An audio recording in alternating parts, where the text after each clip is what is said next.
Photo वोटो लेना है, ले लो। हाँ फोटो ले लो पहले फोटो। फोटो ऑफ कर लो क्या है। रोहित सर फोटो कर सर थोड़ा। हाँ हाँ ओके ओके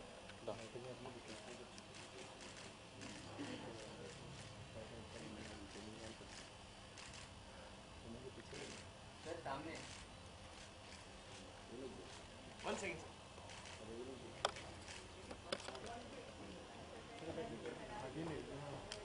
रतन वो भी आ गया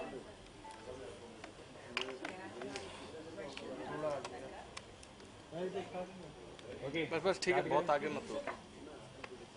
माइक दो माइक है अग्नि जी ठीक ठीक ठीक चलो मैं आपकी बेस्ट विशेस जा रहा है आप एक बेस्ट विशेस दीजिए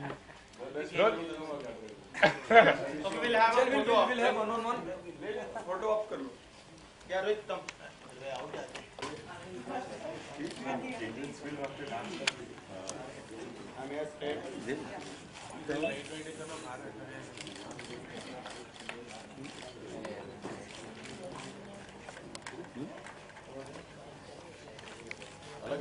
सर यहाँ पे सर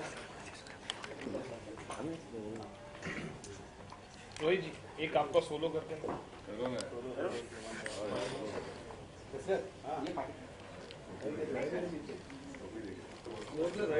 सर लेफ्ट थोड़ा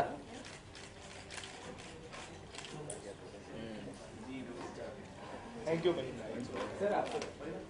सर एक आपका solo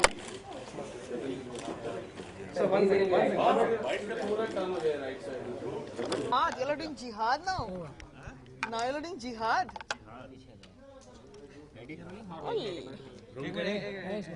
Bad films in it.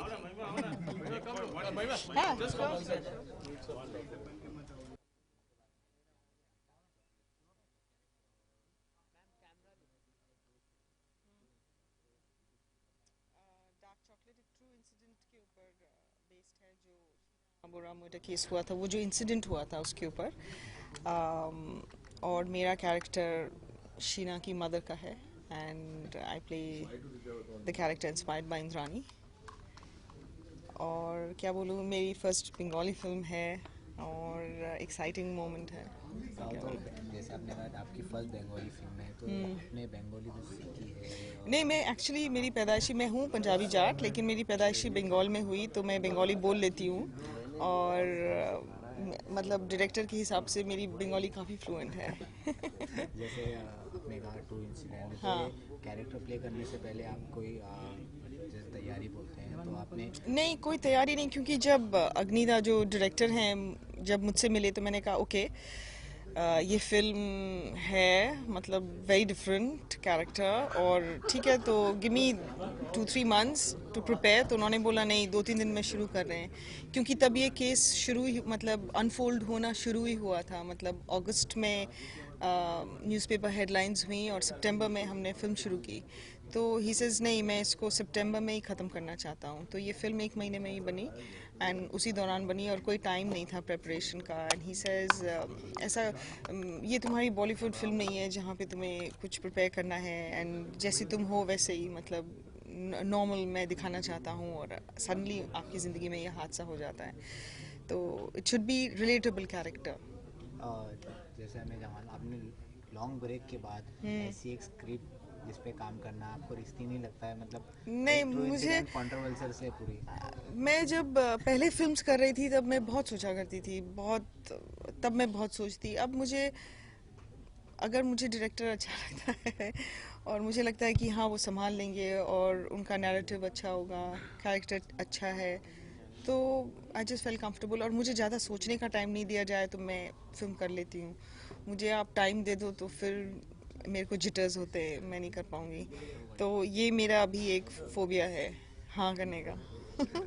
जैसे अभी आपने कहा कि हाँ मुझे इंग्लिश फिल्म में जो बच्चों पे बेस है हाँ। वो बहुत पसंद है। बहुत तो अभी पसंद है। अभी हम देखेंगे जैसे बाहर रिलीज हुई यहाँ पर अगले दिन ही दिखा दिखा देते हैं। हाँ, तो इसके ऊपर आपका क्या टेक है? पहले जब मूवी आती थी मुझे तो याद है, नहीं मुझे याद है जब हम स्कूल में थे तो हमारे थिएटर में जो इंग्लिश फिल्म्स होती थी जेम्स बॉन्ड की, वो कुछ 10-15 साल पुरानी वाली होती थी और साथ साथ यहाँ पे रिलीज नहीं मिलती थी। अब तो same day, same night, same hour release हो जाती है एंड ब्यूटीफुल फिल्म्स।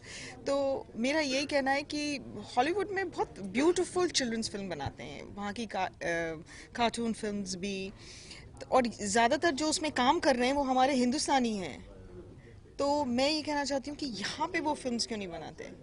मतलब टेलीविजन पे मैं थोड़ा सा देखती हूँ, Chhota Bheem and all, some characters थोड़े फेमस हुए हैं, बट और हो सकता है आई थिंक। और चिल्ड्रंस फिल्म हुई तो मैं I will definitely do it. After long break क्या हम सोचे you start your career again I don't know myself. कोई मुझे आए फिल्म बोले कि ये 10 दिन में शुरू हो रही है और मुझे टाइम नहीं दे सोचने का, तो शायद मैं कर लूँगी। सोचने का टाइम जहाँ मुझे मिल गया फिर मैं सोचने लगती हूँ। नहीं ज़्यादा आता है दिमाग में, हाँ नहीं आता, पता नहीं क्यों। I think it's a phase that I am going through and I hope I come out of it. Who's your favorite actor now? Right now? Yeah. Actress, I can tell you, I like Deepika, I like Alia Bhatt, I like all of them actually. They're Leading actor. Actor में रणवीर सिंह अच्छा लगता है। I think उसकी energy बहुत कमाल की है। And mister Bachchan तो obviously he is doing some amazing work. One second. Ma'am, you are the face of women empowerment. आजकल वुमेन एम्पावरमेंट की बात होती है और दूसरी तरफ से इस तरह के जब केसेस आ जाते हैं, जब आप सुनती हो पर्सनली, तो आप किस तरह से आप रिएक्ट करते हो, उसके बारे में हम जानना चाहेंगे। What do you think? जैसे आप रिएक्ट करते हो, मेरा रिएक्शन बिल्कुल वैसा ही होता है।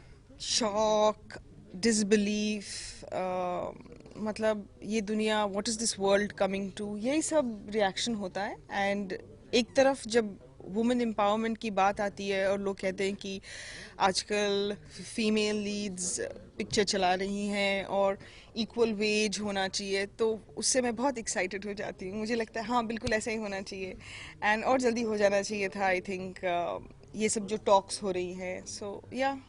मैम, आप किसी बायोपिक में भी आप काम करना चाहेंगी अगर आपको मौका मिले तो? क्योंकि आजकल बायोपिक का भी ज़्यादा चलन दौर है। हाँ, अभी तक तो जितनी मैंने पिछली 10-15 फिल्में देखी हैं वो सब बायोपिक। अभी रुस्तम ऑल्सो इज बायोपिक। या इट्स वेरी इंटरेस्टिंग। और अभी फ़िलहाल जो मैं बुक्स पढ़ रही हूँ, पिछले 5 साल में जितनी भी मैंने बुक्स उठाई हैं, पहले मैं बहुत फिक्शन पढ़ती थी, but now it's mostly autobiographies.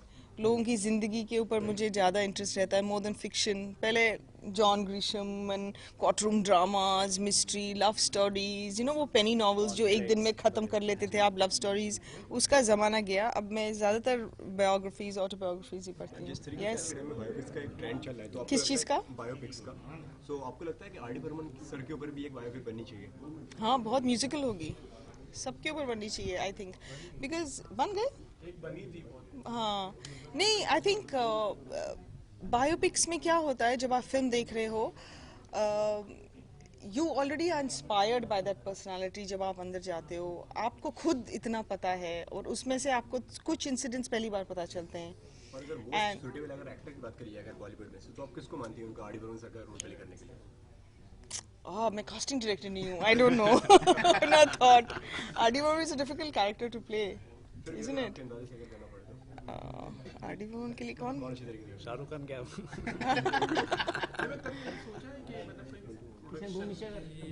नहीं, जैसे कि अनुष्का शर्मा आप देख लिया, प्रियंका चोपड़ा, उन्होंने भी प्रोडक्शन में उन्होंने हाथ आजमाया। नहीं, वेरी गुड। आपका क्या कहना है इस बारे वो लोग बहुत काबिल हैं, काश मैं इतनी काबिल होती, बट कोशिश करूंगी। They are very good. कल आज है ना, साक्षी मलिक जो 23 इयर्स ओल्ड, रियो ओलंपिक में उन्होंने ब्रॉन्ज मेडल लाया, तो आपको शुभकामनाएं देना चाहिए उनके लिए? हाँ बिल्कुल, साक्षी मलिक को मैं शुभकामनाएं देना चाहूँगी और कंग्रेचुलेशंस बोलना चाहूँगी। आई थिंक वो हमारा सोल मेडल है अभी तक, रेसलर शी और हमारा सोलो मेडल है दिस टाइम। तो यस, हम हिंदुस्तानी तो बहुत खुश होंगे। आई थिंक बस जब वो आएंगी तो उनकी बहुत मतलब बहुत खातिर होने वाली है। Definitely she deserves all the praise that she is going to get now. I wish her all the best. Movie के बारे में I'd like to अच्छी लगेगी। Thank you. ये जिसमें महिमा जी बहुत लंबे समय बाद एक्ट कर रही है, आपने ट्रेलर देखा है, आप हमसे आपसे हम रिएक्शन जानना चाहेंगे। सर मैं आपको पहले ये बता दूं कि मैंने पूरी पिक्चर देखी है और ट्रेलर मैंने आज देखा है, लेकिन मैंने पूरी फिल्म देखी है और ये केस कंट्रोवर्शियल है या नहीं, इसका वर्डिक्ट क्या आएगा, ये सब मुझे नहीं पता, उसके ऊपर मैं कमेंट नहीं करना चाहता हूँ। मैं सिर्फ ये बताऊंगा कि ये पिक्चर बहुत अच्छी बनी है। It's a very interesting film. Plot तो इंट्रीगिंग है ही, हम सब जानना चाहते हैं कि आखिर हुआ क्या था। आज भी ये लोग जो बोलते हैं कि अभी भी they take it for granted कि इंदिरानी ने शायद अपनी बच्ची को मारा है, लेकिन हमें क्या पता है वो? अभी तो सब वर्डिक्ट कोई नहीं आया है, अभी सारा देयर ऑल कंजेंक्चर्स, और जब तक वो चलता है ये वो प्लॉट का जो मजा है वो जीवित रहेगा। तो I think the timing of the film is very good. Dark chocolate I thought was a very good interesting title also. Film के आपने कैरेक्टर्स देखे होंगे, जी, खास जी। तौर पर महिमा जी की एक्टिंग, उनके जी। बारे में आप कुछ कहना चाहेंगे? मुझे अग्निदा ने एक रोल करने के लिए बुलाया था। अनफॉर्चुनेटली उस वक्त निकल नहीं पाया था, लेकिन मैंने स्क्रिप्ट पढ़ी हुई थी तो मुझे पता था कि महिमा will be a very good choice for this. काफ़ी अरसे से उन्हें देखा नहीं गया है और जो जिस कैरेक्टर पे इनका कैरेक्टर बनाया गया है उससे मिलती जुलती है। मैं ये नहीं कहूँगा कि the way she is, but the way she looks and the way she comes across on screen, there's a sensuality about Mahima, which is there even after so many years, and I think वो वजह रही होगी अग्निदा की, इसलिए उन्होंने महिमा को cast किया। और फिल्म देखने के बाद I was quite happy that even after so long she has come back with a bang, and it's such an interesting film, so I'm happy for her. तो सर फिल्म में sir अभी नजर आएंगे आपका या कोई गेस्ट अपीयरेंस कुछ है फिल्म के अंदर? सर मैं सिर्फ आप लोगों के कैमरे में नजर आऊंगा, क्योंकि जैसा मैंने कहा कि वो कैरेक्टर जो मुझे ऑफर किया गया था मैं कर नहीं पाया था, और फिल्म देखने के बाद ये बता सकता हूँ कि मुझे क्या कौन सा कैरेक्टर करना था। इसमें जो पुलिस ऑफिसर का रोल है वो बहुत अच्छा है। इन्होंने मुझे संजीव के रोल के लिए बुलाया था, लेकिन जो पुलिस ऑफिसर का रोल है वो मुझे बहुत अच्छा लगा, और आई एम श्योर कि जब आपके दर्शक भी ये फिल्म देखेंगे उनको वो रोल बहुत अच्छा लगेगा। हो गया। All the very best to Dark Chocolate and the entire team. क्या बोलूं? हाँ हाँ हाँ, अपनी पब्लिसिटी। हाँ, well all the best Dark Chocolate के पूरी टीम के लिए, अग्निदा, महिमा, रिया। और एक चीज़ और आपको बता दूं कि अग्निदेव चैटर्जी की जो अगली फिल्म है वो हम लोग परसों शुरू करने जा रहे हैं, उसका नाम है जिहाद। उसमें मैं नजर आऊंगा, तो उसके लिए आप लोग इंतजार कीजिए। तब तक डार्क चॉकलेट देके खुश रहिए। चलते हैं। एक आखिरी सवाल आपसे करना चाहूँगा, आपसे जानना चाहूँगा तेरे घर के इलेक्ट्रिसिटी बल्ब चेंज कर दूं मैं आके? पक्का आज मैं चेंज कर देता हूँ। हाँ बोल। मैं आपसे जानना चाहूँगा कि आज के दौर में टीवी और सिनेमा जो बॉलीवुड है, जी, जी। उसका दायरा कितना कम हो गया, क्योंकि आप टीवी का मैं तो ज़्यादा टीवी का कलाकार हूँ, फिल्में जब करता हूँ तब करता हूँ, लेकिन दायरा पता नहीं, लेकिन उनकी लाइंस हैव बीन ब्लर्ड। आज टेलीविज़न और फिल्म की जो पहले कमर्शियल डिफरेंस थी वो बहुत कम हो गई है। आज टेलीविज़न पे जो एक्टर्स हैं, टेक्नीशियंस हैं, प्रोड्यूसर्स हैं, they are raking in millions. फिल्मों में भी थोड़ा सा रहता है कि भाई पिक्चर चलेगी नहीं चलेगी क्या होगा, लेकिन द फ्लिप साइड इज कि जब आप किसी को एक सिल्वर स्क्रीन पे देखते हैं तो वहां पे देखने का जो मजा आता है एक हीरो को या हीरोइन को, वो छोटे पर्दे पे कभी हो ही नहीं सकता। Silver screen will always remain the silver screen, और इसीलिए हम लोग हमेशा सोचते हैं कि कोई अच्छी फिल्म करें। इतना अच्छा टेलीविजन किया, लेकिन फिर भी एक लालसा रहती है। मैं इसको हमेशा वो कहता हूं कि television is like Ranji Trophy, films is like playing for India. अच्छा, कुछ डायरेक्शन लालसा की बात की। हाँ ऑलरेडी डायरेक्टेड अ फिल्म जी। बट कुछ है कुछ प्लान? अब पता नहीं इतनी अभी मैं बता सकता हूं कि नहीं, लेकिन हाँ बहुत ही जल्द मेरी डायरेक्टोरियल वेंचर शुरू होने वाली है। ये सभी को पता है कि प्रोड्यूसर कौन है, लेकिन मैं चाहता हूं कि वो ये अनाउंसमेंट करे। तो आई थिंक जनवरी फरवरी में वो फिल्म शुरू होगी। कास्टिंग भी ऑलमोस्ट हो चुकी है, जिसके बारे में मैं अभी कुछ बता नहीं सकता हूं, लेकिन बहुत ही जल्द, I think by next week or the week after that there will be an announcement of the film, and that is what I want to do really. Acting will have to take a back seat. Thank you very much. Rolling, guys. Yeah, rolling. Sir ऐसी क्या बात थी जिसकी वजह से आपने इस film को चुना, इस टॉपिक को चुना और आपने फिल्म बनाई? जैसे मैंने बताया कि जब ये घटना घटी तो कहीं ये एक वेरी इंट्रीगिंग एक घटना थी। जब ये पहली बार हमने टेलीविज़न पे देखा, न्यूज़ चैनलों पे, न्यूज़पेपर पे, तब हमें लगा कि एक माँ कभी अपनी बेटी को नहीं मार सकती है, और इसमें डेफिनेटली कुछ और घटना होगी और कुछ रीज़न होंगे और कोई इसके पीछे इन्वॉल्व होगी। क्योंकि मैं इन सारे मोस्ट ऑफ द कैरेक्टर्स जो है इन घटने के पीछे उनको कभी ना कभी मिल चुका हूँ, कोई मेरे दोस्त है, किसी के बारे में मेरी जानकारी है, तो मुझे लगा ये नहीं हुआ, ये किसी और के काम है। और ये कौन है इसके पीछे, एक अच्छे कहानी बन सकता है। आज ये जो इतने एक घिनौनी एक अपराध है ये सोसाइटी में हो रहा है, और जितने दिन जा रहा है ये बढ़ते जा रहा है। अब 10 साल पहले 20 साल पहले इतने नहीं थे। तो कहीं as a responsible film maker मुझे ये लगा कि कहीं एक हमारे कुछ स्टेटमेंट होना चाहिए, हमारे कुछ रिएक्शन होना चाहिए, हमारे हम क्या कर सकते हैं। हम तो इसके एज सच रियल लाइफ में तो इन्वेस्टिगेट नहीं कर सकते। तो थ्रू माय फिल्म्स मुझे लगा कि इसके बारे में कुछ मेरे कहना है, तो वही इसीलिए शायद ये फिल्म बनी है। कितना मुश्किल रहा सर आपके लिए सर इस कहानी को पर्दे पर उतारना? ये बहुत मुश्किल एक फिल्म थी, क्योंकि हम जिस टाइप की फिल्म बनाते हैं, सोशल फिल्म्स बनाते हैं, रिलेशनशिप फिल्म्स बनाते हैं, तो उससे ये एकदम हटकर थे। फर्स्ट जब पहले मुझे लगा कि ये फिल्म नहीं बनानी चाहिए because I am not capable of it. मेरे बीवी ने भी बोला कि I don't think you should make this film because it's such a नेस्टी subject. मैंने कैसे इसके ऊपर आप फिल्म बनाओगे? तो मैं बोला मैं लिखता हूँ पहले। लिखने के बाद मुझे लगा कि इस सब्जेक्ट में फिल्म बन सकता है, और ये फिल्म ऐसे कुछ होगा कि दर्शक इनको देखना चाहेंगे। वो पढ़ के अगर मुझे लगा तब हम ये फिल्म बनाते हैं। तो जब हमने वन लाइनर किया था तो मुझे लगा कि ऐसे जैसे कि एक डिटेक्टिव स्टोरी होता है, उसी हिसाब से ये स्टोरी अनफोल्ड हो रहा है। और जो सबसे माने अनकैनी थिंग थे कि जब हमने वन लाइनर बनाया उसके बाद बहुत सारे घटना घट रहे थे रियल लाइफ में, और सारे जैसा मिल रहा था। तो एक टाइम में तो मुझे ये भी डर लगने लगा कि ये फिल्म अगर उस दौरान रिलीज हो जाते तो ऐसा लगता कि मुझे कुछ अंदर की बात मालूम था और I am involve in this particular incident, because एकदम बहुत सिमिलरिटीज आ गया था। सर इस तरह की जब फिल्म बनती है, जाहिर सी बात है हर एक कैरेक्टर सेंसिटिव होता है। मैं आपसे जानना चाहूँगा इस फिल्म के अंदर फिक्शनल और नॉन फिक्शनल कैरेक्टर्स का कितना समावेश होगा? दूसरी बात, महिमा जी का सिलेक्शन आपने किस तरह किया? महिमा से हम मिल चुके थे 2012 में। She came to Calcutta and she watched my earlier film Charulata and she had said that कि मेरे साथ वो काम करनी चाहती है। बट उसके बाद ऐसे कोई कैरेक्टर मुझे नज़र नहीं आया जो उनके लायक हो।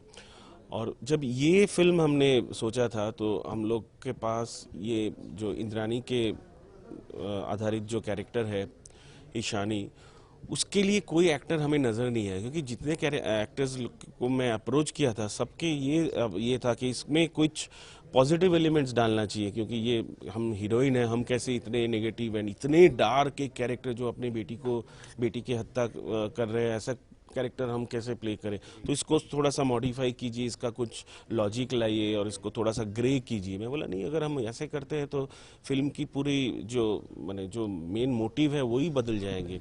तो जब महिमा को हमने ये कहा, like she was at first बहुत अप्रीहेंसिव था कि उनको करना है कि नहीं करना है। हाउ सेम बात बोला, मेरे बच्चे हैं, ऐसे डार्क कैरेक्टर मैं करूँगा तो क्या होगा? I said it's just a film, आप रियल लाइफ में थोड़ी आप ये कर रहे हो, ये एक फिल्म है। अगर आपको ये करना है तो वैसे ही करना है। You cannot make this play it like a heroine. She is a negative character and you have to make it a very negative character. Director की बात करें तो कितना रिस्की लगता है ऐसा रियल इंसिडेंट पे मूवी बनाना जो कंट्रोवर्शियल में आ बहुत रिस्की है, बहुत रिस्की है, मगर एक्साइटिंग भी है। और it's not boring, it's a challenge. ऐसा लगता है कि ठीक है चलो करते हैं, कुछ नए करते हैं। और मैंने आज के दौर में ऐसा पिक्चर बनाने का मौका जो हमें मिला है और हम कर रहे हैं, जो प्रोड्यूसर के सपोर्ट मिल रहा है कि अच्छा चलो करते हैं, इतने सारे रिस्क, कोर्ट केस, इंजंक्शन सब पार होके हम लोग आ रहे हैं, तो अच्छा ही लग रहा है। हम जानना चाहेंगे आज जैसे भी आपने कहा कि बॉलीवुड एक्टर्स को हमने अप्रोच किया, किन को अप्रोच किया? नहीं, बॉलीवुड नहीं, हम कैलकाटा की बात कर रहे हैं। कैलकाटा में अप्रोच किए थे, तो अब वो नहीं किया तो उसके बारे में बात करके क्या फ़ायदा। सर तो ये किन किन भाषाओं में फिल्म आएगी? ये बंगाली है और हिंदी है, 2 भाषा में। सर जैसे कि ये फिल्म है जो सच्ची थोड़ी सी घटनाएं में है, जैसे कि आप बता रहे हैं, तो इस पर जो मुंबई कमिश्नर को हटाया गया था इस केस से और बाद में एक ही रात में फिर से रीइंस्टेट किया गया, तो ये पूरी तरह घटना मीडिया पे भी प्रेशर आया गया था, कई न्यूज़ चैनलों में ये खबर दबाने की कोशिश की गई थी। तो आपने ये सब दिखाया है आपने, क्योंकि इसके अंदर कहीं पॉलिटिशियन से भी दबाव था, तो क्या आपने ये दिखाया? एक सजेशन है क्योंकि मेरे पास डेफिनेट जानकारी तो है नहीं कि इनके पीछे एग्जैक्टली कितने पॉलिटिकल प्रेशर हैं, और ये जो जितना हमको रिपोर्टिंग में मिला, हमारे इन्वेस्टिगेशन में मिला। मुंबई पुलिस कमिश्नर की मैं बात करूं, हाँ जी, उनको दिखाया गया, हाँ लास्ट उनको रीइंस्टेट किया गया था, तो वो दिखाया गया, हाँ जी दिखाया गया, और सजेशन है कि है प्रेशर किसी का है। इसके पीछे जो सबसे बड़ी बात है, जो मर्डर एक हुआ, मोटिव क्या है? मोटिव है एक बड़े अमाउंट की मनी, कहीं एक पैसा है, जो पैसा कहाँ गया है, किसका पैसा है, किसके पास से ये पैसा इन व्यक्तियों के पास आए हैं, और अब फिलहाल ये पैसा कहाँ है, क्योंकि ये सारे चीज़ जितना हमारे पास जो जानकारी है इस इंसिडेंट के, कि इसके पीछे एक बहुत बड़े पैसा है छुपा, तो उसी को हमने यहाँ पर एक लाइक अ मोटिव दिखाया गया है, और वो किसका पैसा है ये इसी जानने के लिए पिक्चर देखना है। तो ये एक बार मैं फिर से कंफर्म कर लूँ सर कि ये आपने ये मुंबई कमिश्नर का रीइंस्टेट किया है और प्रेशराइज दिखाया है आपने। हाँ जी, थैंक यू।